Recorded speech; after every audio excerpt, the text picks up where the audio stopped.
3 days before my son's retirement party, my old neighbor grabbed my sleeve in the parking lot of Hargrove's Hardware and whispered, "Don't go home yet. Come with me. Right now." I almost laughed. Meredith Paulson had lived next door to us for 22 years. She brought soup when my husband Arthur died. She watered my tomatoes when I visited my sister in Phoenix. She was not a dramatic woman. She was the kind of woman who alphabetized her spice rack and kept a paper calendar on her refrigerator. So when her hand was shaking, I stopped laughing. She drove us to the Bluebell Diner 2 blocks off Route 9 and asked for a corner booth. She wouldn't speak until the waitress had brought coffee and walked away. "I've been trying to figure out how to tell you this for 4 days," she said. "I'm still not sure I'm doing the right thing, Meredith." "What is it?" She opened her purse and slid a folded piece of paper across the table. It was a printout. An email. My son's name was at the top. "I want to be clear about something before I go further. Because I've heard stories like mine before, and I know what people think. They think the mother must have missed the signs. They think she must have been difficult, or distant, or too controlling, or not controlling enough. They think there must have been something that explained it. Maybe there was. I've had a lot of time to sit with that question. My name is Sylvia. I'm 64 years old. I live in a house in Millbrook, Connecticut that Arthur and I bought in 1991 when the oak floors still creaked and the kitchen still had avocado green appliances. We fix it up slowly, the way young couples do, one room at a time, arguing about paint colors and agreeing about almost everything else. Arthur died of a stroke in 2017. He was 61. He was supposed to retire that spring. My son's name is Nathan. He's 38. He teaches high school history, and he is, by every measure I knew how to use, a good man, patient, funny in a quiet way. He called every Sunday. He showed up with groceries when my back went out last winter. I would have told you 3 weeks ago that we were close. I would have been wrong about that. Nathan's retirement party, his school career was 20 years, and the district was honoring him with a dinner, was scheduled for a Saturday in October. His fiancée, a woman named Christine Albrecht, had helped plan it. I had met Christine 8 months earlier. She was 31, polished in the way of someone who had practiced being polished, quick with compliments, and I had told myself that my unease was just the ordinary adjustment of a mother, watching her son choose someone else. I had been very reasonable about it. The email Meredith slid across the table at the Bluebell Diner was from Nathan to Christine, dated 4 days earlier. It read, "She still thinks it's just the financial power of attorney. Don't mention the property transfer. After the dinner Saturday, we take her to the notary. She'll sign because she trusts me. By Monday, we move the Millbrook account. The house listing goes up Wednesday." I read it twice. Meredith said, "I wasn't snooping. I need you to know that. I was at Nathan's house dropping off the casserole dish he borrowed in August. Christine let me in. She stepped out and her laptop was open on the counter. I wasn't snooping." "I know," I said. "Sylvia, are you all right?" I folded the email along its crease. "I'm fine." I was not fine. But I had learned, in 64 years of living, that the moments when everything collapses are not the moments to collapse. You collapse later, in private, when the work is finished. The house on Millbrook Road was worth $430,000. Arthur and I had paid it off in 2008. It was the only significant asset I had left after his medical bills, after the years I had spent working part-time, so I could be home when Nathan needed me, after all the ordinary erosions of an ordinary life. It was also where Arthur had planted the maple tree in the backyard the year Nathan was born. It was where we had put his height marks on the doorframe of the kitchen pantry. I had not been able to bring myself to paint over those marks in 7 years. I sat in the corner booth of the Bluebell Diner and looked at the folded email and thought, he is going to sell my house out from under me while I am standing in a reception hall accepting congratulations on his 20 years of service. I thought, I have 48 hours. I thought, I need to be very careful and very fast, and I cannot let him see my face until I am ready.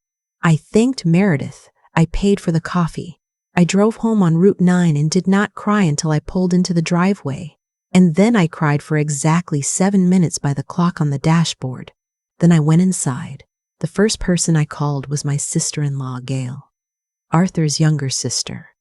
She is a retired paralegal, and she has the kind of mind that files things in categories and retrieves them without error. She was at my door in 40 minutes. We sat at the kitchen table with the email between us, and she read it the way she used to read contracts, slowly, without expression. "This is a problem," she said. "I know. The financial power of attorney. Have you already signed anything?" 3 months ago. Nathan brought papers and said it was routine planning. He said every estate attorney recommended it. He said it protected me in case of incapacity. Gail looked at me steadily. "Do you have a copy?" "In the fireproof box in the closet. We found it." She read it in silence for 6 minutes. Then she set it down. "Sylvia, this grants Nathan the authority to manage and transfer real property on your behalf, including the house. I had signed it believing it was for bank accounts in the event of a medical emergency. Nathan had explained it that way. He had sat at this very table with a cup of tea and explained it calmly, and I had believed him because he was my son and I had known him for 38 years. Gail said, "We need a lawyer tonight." "Not tomorrow. Tonight." We called Ellen Marsh, who had handled Arthur's estate and who I trusted the way you trust someone who has seen the worst paperwork of your life and handled it without blinking. She met us at her office at 7:30 that evening and read everything we brought. "Can we stop it?" I asked. "Yes. But we need to move before Saturday." She pulled out a legal pad. "I'm going to file an emergency petition to revoke the financial power of attorney on grounds of misrepresentation. We'll need your testimony about what Nathan told you when you signed. We'll need a witness if possible." "Meredith," I said, "get her." Then Ellen said something that I hadn't expected. She said, "Before we do this, I want you to think about whether Christine is the one driving this. Because if Nathan is being manipulated, it changes how we approach the aftermath." I hadn't considered that. I had been so stunned by Nathan's name at the top of the email that I hadn't considered the email was addressed to Christine, not from her. I drove home and sat in Arthur's chair and tried to think clearly. Nathan had been different since Christine, not in ways I could name easily, not in ways that would have alarmed a stranger. But he had stopped talking about the school board hearings he used to find so interesting. He had started saying things like, "You must be tired, Mom," when I raised practical questions, as if fatigue explained any opinion that complicated what he wanted. He had become, slowly and without announcement, a man who redirected conversations. I thought about the Sunday calls that had grown shorter, the Christmas visit that Christine had cut to one day because of her family obligations. The way Nathan had started referring to the house as my situation, as if it were something to be managed rather than somewhere I lived. I thought, I don't know who my son has become, but I know what this email says. I called a man named Russell Vane the next morning. He had been Arthur's closest friend for 30 years, a former insurance investigator who now did private consulting. He was 67, slow-moving, and had eyes that didn't miss anything. I told him what I had. He said, "Give me 24 hours. He called back in 18. We met at his office, which was also his kitchen table, and he spread 3 folders in front of me. "Christine Albrecht," he said, "is not a name she was born with." I looked at him. She changed it legally in 2019. Birth name, Christine Halvorsen. She was involved in a civil lawsuit in 2019 in Minneapolis. Elder financial abuse claim. An 80-year-old man named Walter Goss. His daughter filed the complaint. The case was settled out of court. Records are sealed, but the settlement amount suggests it wasn't a small matter. I felt the kitchen tilt slightly. She met Nathan in 2021. Russell continued, 3 months after relocating from Minneapolis to Hartford. He opened the second folder, Nathan's finances since 2022. He spread several bank statements. "Do you see this account?" A savings account I didn't recognize. Opened in Nathan's name in March of 2023. Deposits starting in June of that year, irregular amounts, nothing over $9,000. Totaling, by October of this year, $62,000. Where is that money coming from? I asked. He pointed to a column. Wire transfers from a LLC registered in Delaware. Halcyon Residential Consulting. I waited. Christine is a signatory on that LLC, Russell said, and Halcyon Residential Consulting was formed in January 2023, 2 months after you signed the financial power of attorney. I stared at the folder. She created the company. She started moving money into Nathan's account. She has been building this for almost 2 years. Yes? The third folder. Russell hesitated before he opened it. Sylvia, this is harder. Show me. He opened it, 3 pages. The first was a printout from a public property database. A house in Clearwater, Florida, listed for sale in August. Not yet sold. The listing agent, Halcyon Residential Consulting. It's a 72-year-old woman's house, Russell said quietly. Name is Ida Farnsworth. Her son is the one who put it on the market. Her son has been dating a woman named Amanda Reyes for 14 months. I read the rest without him telling me. Amanda Reyes. 29 years old. Hartford area. 3 mutual connections with Christine Albrecht on social media, predating Christine's name change. They know each other, I said. Russell nodded. I think Christine is not working alone. I think there's a pattern here. And I think Ida Farnsworth is currently in a situation similar to yours. I closed the folder.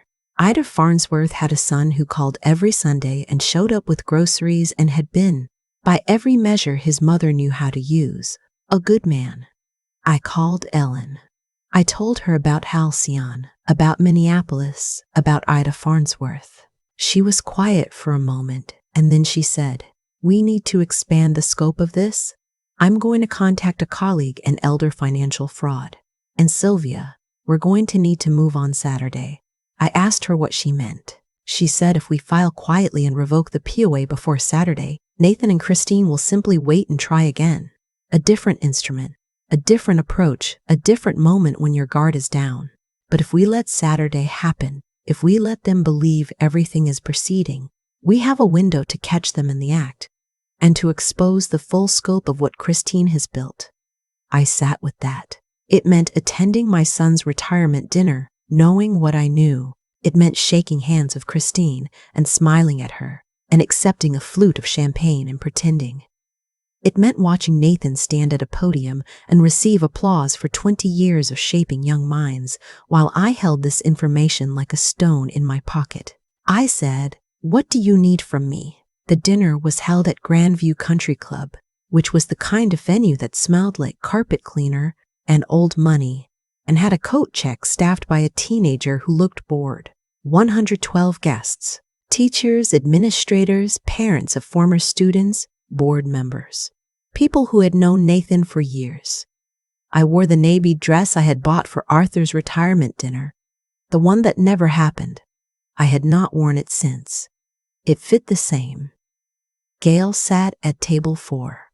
Russell sat at table 7 next to Ellen's paralegal, who was dressed as a +1. 2 other individuals I didn't know by face were positioned near the exits. Ellen had been very organized.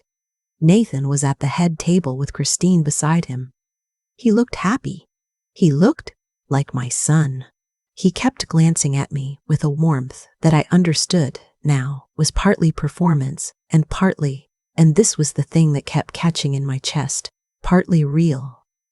Whatever he had allowed Christine to build around him, he still loved me. I was almost certain of that. I was also certain it was not enough. The dinner was chicken and green beans and a salad that nobody touched. I ate methodically and answered questions about my garden and smiled when the principal gave a speech about Nathan's dedication to his students. One of Nathan's former students, a young woman who was now in law school, gave a short toast about the teacher who had told her that history was just people making decisions under pressure.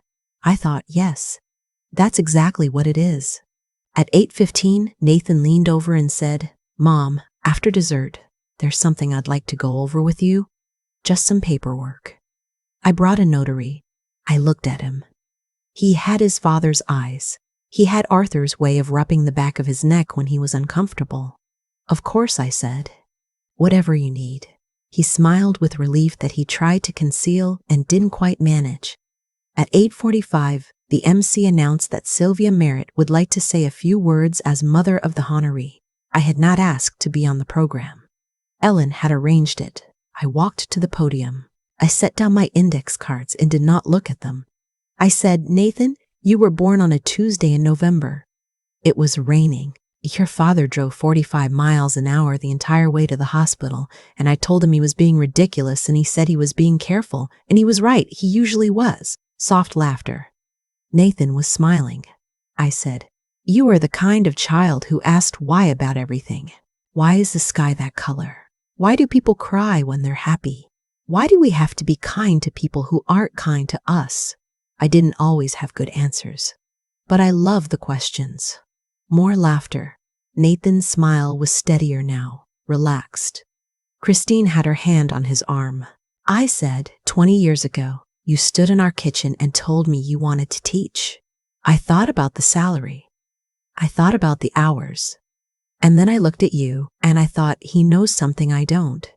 He knows what he's for. And I was right about that. I paused. I said, I want to talk about something else tonight. Because there are people in this room who deserve to know the truth. And I am 64 years old and I have learned, at some cost, that the longer you wait to say a true thing, the more it costs. The room shifted. The quality of the silence changed. Nathan's smile didn't disappear. It froze. I turned to the AV table at the back of the room. Russell was standing there. He nodded once. The screen behind me lit up. I said, this is an email from my son to his fiancée, dated 4 days ago. I'd like to read it to you. I read it. I read every word. I kept my voice steady. I had practiced in the kitchen at 6 that morning with Gail listening and telling me to slow down when I started to rush. The room was completely silent by the third sentence. When I finished, I said, the house on Millbrook Road is where Nathan grew up. It's where his father planted a maple tree the year he was born. It is the only significant asset I have. I was going to sign it over to a notary tonight, believing it was routine estate planning. Christine stood up. She said my name with the particular firmness of someone who has been trained not to lose composure in difficult situations. I said, please sit down. She sat. I think she surprised herself. I said, I want to tell you about a company called Halcyon Residential Consulting. The second slide appeared. The Delaware registration. The founding date. Christine's name is signatory. I said, Halcyon was created 2 months after I signed a financial power of attorney that I was told was for emergency medical situations. It has received deposits totaling $62,000, transferred in structured amounts to avoid reporting thresholds. Those funds are now in my son's savings account. A board member at table 3 said out loud without meaning to, my God. I said, this is not the first time. Third slide. Minneapolis. 2019. Walter Goss, 80 years old. Civil complaint. Out-of-court settlement. I said Christine Albrecht was born Christine Halverson. She relocated to Hartford 3 months after a civil settlement for elder financial abuse in Minneapolis. She met my son 8 months after that. Nathan was on his feet. Mom, his voice cracked. Mom, stop. I looked at my son. In 38 years I had looked at his face in every configuration it was capable of. Sleeping in his crib, furious at 16, wrecked at Arthur's funeral, joyful on the day he got his teaching position. I had never seen this one. He looked like a man who was waking up very suddenly from something. I said, Nathan, I love you. I have loved you since before you were born, and I will love you when I am gone. But I need you to listen to me right now. He sat down slowly. I said, there is one more thing. Fourth slide. Clearwater, Florida, Ida Farnsworth. A house on the market. A son with a girlfriend named Amanda Reyes who shared 3 social media connections with Christine Albrecht before Christine's name change. I said, I don't know Ida Farnsworth, but I know her situation. And if there is anyone in this room who has an elderly parent being asked to sign documents they don't fully understand, I am asking you right now to pay attention. A woman at table 9, perhaps 70, put her hand over her mouth. I said, at 9 o'clock tonight, an emergency petition to revoke the financial power of attorney is filed with the Connecticut Superior Court. All accounts connected to Halcyon Residential Consulting are frozen pending investigation. The Connecticut Attorney General's Elder Fraud Unit is now aware of the Minneapolis case, the Millbrook situation, and the Clearwater connection. I looked at Christine. She was already gathering her bag. 2 people who had been sitting at separate tables stood up simultaneously. They said her name. They showed identification. She stopped. Nathan didn't move for a long moment. Then he looked at me and his face did something I won't be able to describe accurately because I'm not sure there are words for watching your child understand, fully and in public, what he almost did. He said, "Mom." I said, "I know. That was 6 months ago." The legal process was, as legal processes are, slow and bureaucratic and not particularly satisfying in real time. Christine's real name was established in court records. The Minneapolis settlement was unsealed as part of the fraud investigation. Amanda Reyes was questioned. She cooperated. Ida Farnsworth's son terminated the Clearwater property listing in November and has reportedly not spoken to Amanda Reyes since October. Christine was charged with wire fraud, elder financial abuse, and conspiracy. Her attorney filed multiple motions. The case is ongoing. I have been told not to expect a verdict before next year. The $62,000 in Nathan's account was frozen and is being held pending the outcome. Nathan cooperated fully with investigators from the first day. His attorney made this clear in every filing. The investigators seemed to believe him, based on how they spoke to him versus how they spoke about Christine. I don't know if that is justice exactly. I know it is accurate. Nathan was not charged. I was glad. I was also not entirely sure how to feel about being glad. The house on Millbrook Road is still mine. I had the financial power of attorney revoked the Monday after the dinner. I hired a different estate attorney, a woman recommended by Gail, someone I chose myself this time, and I now have documents that say what I was told they said. I checked. I read every page. I am not embarrassed to say that I used a magnifying glass on the footnotes. Meredith came to dinner in December. She brought the good wine, which she only does for occasions she considers significant. We sat at the kitchen table, the same one where Nathan had explained the original paperwork to me so calmly. And she said, I wasn't sure I was doing the right thing in that parking lot. I kept thinking, what if I'm wrong? What if it's nothing? I told her, you saved my house. She said, I saved you. The house is just wood and floors. She's not wrong, but she's also not entirely right. The house is where the height marks are on the pantry door frame. It's where Arthur's maple tree is dropping its leaves in the backyard right now as I write this. Some things that are made of wood and floors are also made of everything else. I haven't sold it. Nathan and I speak on the phone twice a week now. Not Sundays only. He calls them Wednesdays too, usually in the evening, and we talk about the small things. His students, my tomatoes, a book he's reading about the New England textile mills that he thinks I might like. We don't talk about Christine. We don't talk about the dinner. We talk around it the way you talk around a piece of furniture you've decided to keep in the room but haven't figured out where to put yet. In March, he drove up from Hartford and we had dinner at the kitchen table. He brought groceries. He made the pasta dish Arthur used to make. He learned it from the same recipe card, the one with the grease stain on the corner from 1994. We ate and talked about nothing important, and it was the most important evening I'd had in years. After dinner, he stood at the sink doing dishes, and I sat at the table watching him, and he said, without turning around, I want to explain. I want to tell you how I let that happen. I want to understand it myself. I said, I know. We'll get there. He turned and looked at me, and he had his father's eyes, and he looked, for a moment, like the child who asked why about everything. He said, I felt like you had everything figured out, like you didn't need me, like I was just adjacent to your life. And then Christine made me feel like I was solving a problem, and I liked that.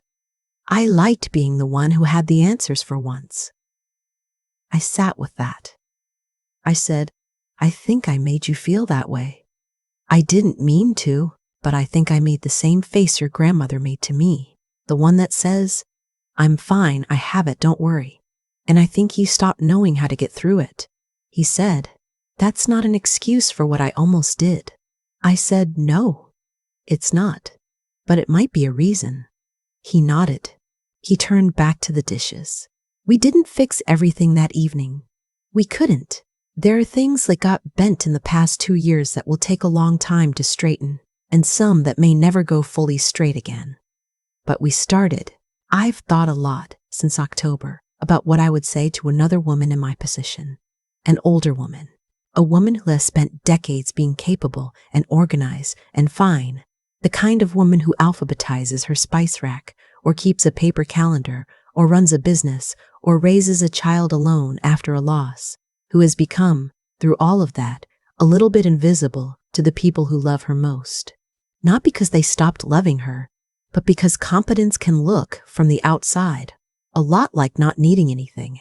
I would tell her, people who are organized and capable and fine are not difficult to defraud. They are, in fact, the preferred target, because they don't ask for help and so no one is watching. I would tell her, read everything. Before you sign anything, read every page, not the summary someone gives you, the pages. I would tell her, if something feels wrong, it is not anxiety. It is not the ordinary worry of getting older. Your instincts were built by 60-something years of living, and they are the most sophisticated instrument you own. Use them. And I would tell her one more thing. The person who saved me was not a lawyer or an investigator or a judge. It was a woman who stood in a parking lot with a shaking hand and decided that 4 days of uncertainty was enough, and that telling the truth to someone she loved was worth the risk of being wrong. Most of the best things that have ever happened to me came from someone deciding to say the difficult thing at the inconvenient time. Meredith, if you're watching this, I hope you know that. Nathan, if you're watching this, I hope you do too. I'm still here. We both are. If you stayed with me this far, I'd love to hear from you in the comments. Where are you watching from today? And has there ever been a moment where someone told you a hard truth that you weren't ready to hear? I find myself thinking that the people who tell us those truths are some of the most quietly courageous people in our lives. And if this story gave you something to think about, whether it's about family or trust or the things we sign without reading, I'd be grateful if you'd subscribe. There's more to share. I'll see you next time. I've been thinking about cause and effect a lot lately, not in any grand philosophical way, just the ordinary kind, the kind you see when you look back at a sequence of events and realize that every single one of them was connected to something that came before it. Christine didn't choose Nathan at random. She chose a man who felt invisible in his own family, and I played a part in making him feel that way, which is the hardest thing I've had to sit with since October.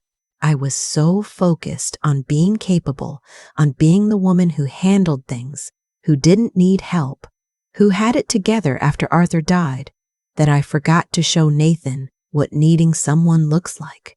He grew up watching me manage everything alone, and he took that to mean he wasn't necessary. And then someone came along and told him he was, and he believed her, because he was hungry for it in a way I hadn't seen. That's not an excuse for what he almost did. I want to be clear about that. Understanding why something happened is not the same as saying it was acceptable. Nathan made choices. He signed his name to things. He allowed himself to be used as a vehicle for someone else's scheme, and he told himself it was care. Those are his choices, and he will spend a long time accounting for them. Privately, in the way that people do when they have enough conscience to feel the weight of what they nearly did. But I also made choices. I chose the face that said, I'm fine, when I wasn't always fine. I chose the competence that looked, from my son's angle, like a wall he couldn't get through. Actions have consequences that travel further than we intend, and some of mine traveled all the way to a Delaware LLC and the notary waiting in a reception hall. What I keep coming back to, though, is Meredith. She stood in a parking lot with a shaking hand and decided that 4 days of carrying that email alone was enough. She wasn't certain. She told me as much. She thought about it for 96 hours, and she still wasn't sure she was doing the right thing. And she did it anyway. That is what I would call moral courage. Not the dramatic kind that announces itself, but the quiet kind that shows up in a hardware store parking lot at 11 in the morning and grabs someone's sleeve. The people who do the most good in our lives are often the people who say the thing they're not sure they should say. They risk being wrong. They risk the relationship. They decide that telling the truth to someone they love is worth more than staying comfortable. I have been the recipient of that kind of courage twice in my life. Once when Arthur told me something about myself I didn't want to hear in 1994, and once when Meredith handed me a folded piece of paper over diner coffee. Both times I was not ready. Both times it saved me something I couldn't have recovered. If I could say one thing to anyone watching who recognizes something of themselves in this story, whether you're the Sylvia who signs without reading, or the Nathan who lets someone else do the thinking, or the Meredith who's been holding something for 4 days and can't decide, it would be this. The truth is almost never convenient. It almost never arrives at a good time. But the cost of delaying it is nearly always higher than the cost of saying it, and the interest compounds in ways you don't see until you're sitting across from a lawyer at 7:30 at night, wondering how you got there. Read everything, say the hard thing, and if someone in your life is holding the door open and their hand is shaking, walk through it.